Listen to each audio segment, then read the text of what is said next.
ಕಾಂಗ್ರೆಸ್ ಸರ್ಕಾರ ಪಾಕಿಸ್ತಾನಕ್ಕೆ ಭಾರತ ದೇಶವನ್ನು ಮಾರಾಟ ಮಾಡಲಿಕ್ಕೆ ಹೊರಟಿದ್ದಾರೆ ಎಂದು ಜಮಖಂಡಿ ಶಾಸಕ ನಾಡೋಜ ಜಗದೀಶ ಗುಡುಗುಂಟಿ ಕಿಡಿಕಾರಿದ್ದಾರೆ. ಜಮಖಂಡಿಯಲ್ಲಿ ಸುದ್ದಿಗಾರರೊಂದಿಗೆ ಮಾತನಾಡಿದ ಅವರು, ಇದು ಬಹಳ ಖೇದಕರ ಸಂಗತಿ. ನಮ್ಮ ಭಾರತ ದೇಶ ಬಹಳ ದೊಡ್ಡ ಸಮಸ್ಯೆ ಎದುರಿಸುತ್ತಾ ಇದೆ. ಕಾಂಗ್ರೆಸ್ ಸರ್ಕಾರ ಇದರ ಬಗ್ಗೆ ಯಾವುದೇ ತರಹದ ಕ್ರಮ ತೆಗೆದುಕೊಳ್ಳುತ್ತಾ ಇಲ್ಲ. ಪಾಕಿಸ್ತಾನಕ್ಕೆ ಭಾರತ ದೇಶವನ್ನು ಮಾರಾಟ ಮಾಡಲಿಕ್ಕೆ ಹೊರಟಿದ್ದಾರೆ ಅಂತ ನಮಗೆ ಅನಿಸುತ್ತಿದೆ. ಇನ್ನು ಮುಂದಿನ ದಿನಮಾನದಲ್ಲಿ ಬಹಳ ಕಠಿಣ ಪರಿಸ್ಥಿತಿ ಎದುರಿಸಬೇಕಾಗುತ್ತೆ. ಪಾಕಿಸ್ತಾನ ಜಿಂದಾಬಾದ್ ಅಂದವರಿಗೆ ಕಠಿಣ ಶಿಕ್ಷೆ ವಿಧಿಸಬೇಕು. ಸರ್ಕಾರ ಅವರ ಮೇಲೆ ಆದಷ್ಟು ಬೇಗ ಕ್ರಮ ತೆಗೆದುಕೊಳ್ಳಬೇಕು ಎಂದು ಆಗ್ರಹಿಸಿದರು.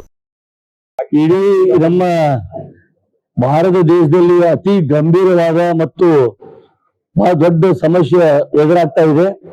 ತಮಗೆ ಎಲ್ಲರಿಗೂ ಗೊತ್ತಿರುವ ಸಮಸ್ಯೆ ಜನತೆಗೆ ಗೊತ್ತಿದೆ. ನಿನ್ನೆ 27ನೇ ತಾರೀಕಿನ ದಿವಸ ರಾಜ್ಯಸಭೆ ಮೆಂಬರ್ಗಳು ಆರಿಸುವುದಿತ್ತು. 5 ಜನರಲ್ಲಿ 4 ಜನರು ಗೆದ್ದು ಬಂದ್ರು. 3 ಕಾಂಗ್ರೆಸ್ ಮತ್ತು ಒಬ್ಬರು ಬಿಜೆಪಿ. ಅದಕ್ಕೆ ಕಾಂಗ್ರೆಸ್ ಎಲ್ಲ ಆರಿಸಿ ಬಂದಂತಹ ಅಭ್ಯರ್ಥಿ ಗೆದ್ದು ಬಂದಂತ ಅಭ್ಯರ್ಥಿ ಜೊತೆಗಿದ್ದಂತ ಎಲ್ಲರೂ ಪಾಕಿಸ್ತಾನ್ ಜಿಂದಾಬಾದ್ ಕೂಗಿದ್ದು ಇದು ಬಹಳ ಖೇದಕರವಾದ ಸಂಗತಿ. ಈ ನಾವೆಲ್ಲರೂ ಇಡೀ ಭಾರತೀಯರು ನಾವು ಅದನ್ನು ಖಂಡಿಸ್ತಕ್ಕದ್ದು. ಮತ್ತು ಪಾಕಿಸ್ತಾನ್ ಜಿಂದಾಬಾದ್ ಅಂದು ಬಹಿರಂಗವಾಗಿ ಅದು ಕೂಡ ವಿಧಾನಸಭೆಯಲ್ಲಿ ಹೊರಗೆ ಕೂಡ ಹೇಳ್ತಾ ಇದ್ದಾರೆ. ಇದಕ್ಕೆ ಕಾಂಗ್ರೆಸ್ ಸರ್ಕಾರ ಯಾವುದೂ ಆಕ್ಷನ್ ತಗೋತಾ ಇಲ್ಲ. ಮತ್ತೆ ಅದಕ್ಕೆ ಒಂದು ಏನೋ ಕೂಡಿಸಿ ಹೇಳ್ತಾ ಇದ್ದಾರೆ. ಅದಕ್ಕೆ ಇವತ್ತು ನೋಡಿದ್ರೆ ಇವತ್ತು ಪಾಕಿಸ್ತಾನಕ್ಕೆ ಈ ದೇಶವನ್ನ ಮಾರಲಿಕ್ಕೆ ಹೊರಟಿದ್ದಾರೆ ಅಂತ ನಮಗೆ ಅನಿಸ್ತಾ ಇದೆ.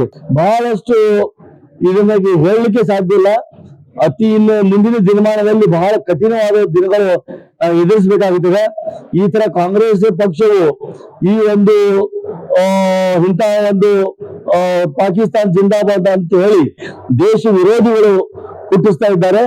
ಅದಕ್ಕೆ ನಾನು ಪೂರ್ತಿ ಖಂಡಿಸ್ತಾ ಇದ್ದೇನೆ. ಇದು ಅತಿ ದೊಡ್ಡ ಪ್ರಮಾಣದಲ್ಲಿ ಇದನ್ನು ನಾವು ಎಲ್ಲರೂ ಕೂಡಿ ಖಂಡಿಸಿ ಮತ್ತು ಈಗೇನ ಪಾಕಿಸ್ತಾನ್ ಜಿಂದಾಬಾದ್ ಅಂದಾರ ಅವರಿಗೆ ಶಿಕ್ಷೆ ಆಗಲೇಬೇಕು. ಸರ್ಕಾರ ಆದಷ್ಟು ಬೇಗನೆ ಅವ್ರ ಮೇಲೆ ಕಠಿಣ ಕ್ರಮ ಕೈಗೊಳ್ಳಬೇಕಂತ ಕೇಸಿಂದ ಇಲ್ಲಿ ಒತ್ತಾಯ ಪಡಿಸ್ತಾ ಇದ್ದೀನಿ ನಾವು.